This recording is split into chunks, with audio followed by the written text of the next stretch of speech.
అండి ఒంగోలు నుంచి సౌజన్య రాస్తున్నారు. స్త్రీలు పట్టీలు ఎందుకు వేసుకోవాలి, శాస్త్రీయత ఏమిటి తెలియచేయగలరు అంటూ రాస్తున్నారు.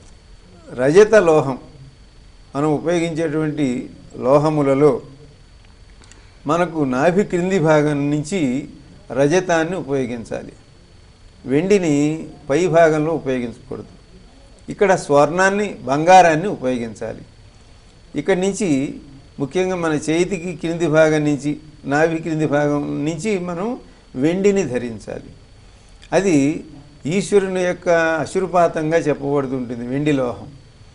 అది దానికి కాలికి పెట్టుకున్నప్పుడు కాలి పట్టీలు మట్టెలు వీటన్నిటి వెనుక కూడా ఆరోగ్యపరమైనటువంటి విషయములు ఉన్నట్లుగా మన పెద్దలు చెప్పిన దాన్ని ఇప్పుడు వైద్యశాస్త్రం కూడా అంగీకరిస్తున్నది.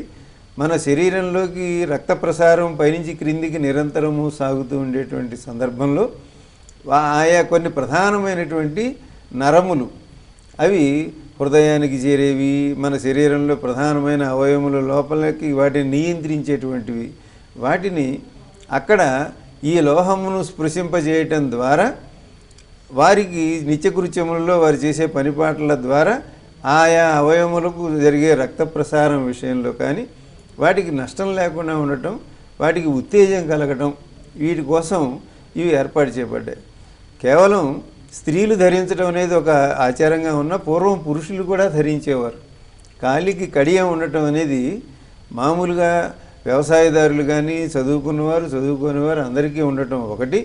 కవులు పండితులు గాయకులు మొదలైన వారికి కూడా గండపెండేరములు వాళ్ళకి కూడా కాళ్లకు ఇవి ధరించటం అనేది ఒక గొప్ప గౌరవంగాను సత్కారంగాను. ఒక రాజు 10 మంది రాజుల్ని జయిస్తే వాళ్ళ తలల బొమ్మలన్నీ పెట్టుకుని కాలికి ఒక కడియం వేసుకోవటం అంటే వాళ్ళందరూ తన పాదాలపై పడ్డారు, తన పాదాశ్రితులై ఉన్నారనేది ఒకటే కాకుండా అక్కడ లోహం యొక్క కదలిక చేత మనకు శీలమండలి దగ్గర ప్రధానమైనటువంటి నరములు కాలి వేళ్లల్లో చేతి వేళ్లల్లో శరీర అవయవములకు సంబంధించిన రక్త ప్రసారానికి సంబంధించిన వ్యాధులను నివారించే శక్తులు ఎన్నో ఉన్నాయి. అందువలన మనకి చేతితో ఏ పూజ అయినా చేసేటప్పుడు ముద్రలు అనేక విధములైన ముద్రలను మనం ఉపయోగించమని మనకు మన సంప్రదాయం చెబుతున్నది ఆగమశాస్త్రం. వీటన్నిటి వలన కూడా మన శరీరంలో ఉండే అనారోగ్యములు తొలగిపోతాయి. అదేవిధంగా కాలి పట్టీలు ధరించడం అనేది ఒక చిహ్నంగా ఒక సంపదకు స్వరూపంగా ఉండటమే కాకుండా వారి శరీరంలో ఉండేటువంటి అనారోగ్యాన్ని తొలగించడానికి ఇవి పనికొస్తాయి. మరి ఉత్తరం చూద్దామండి.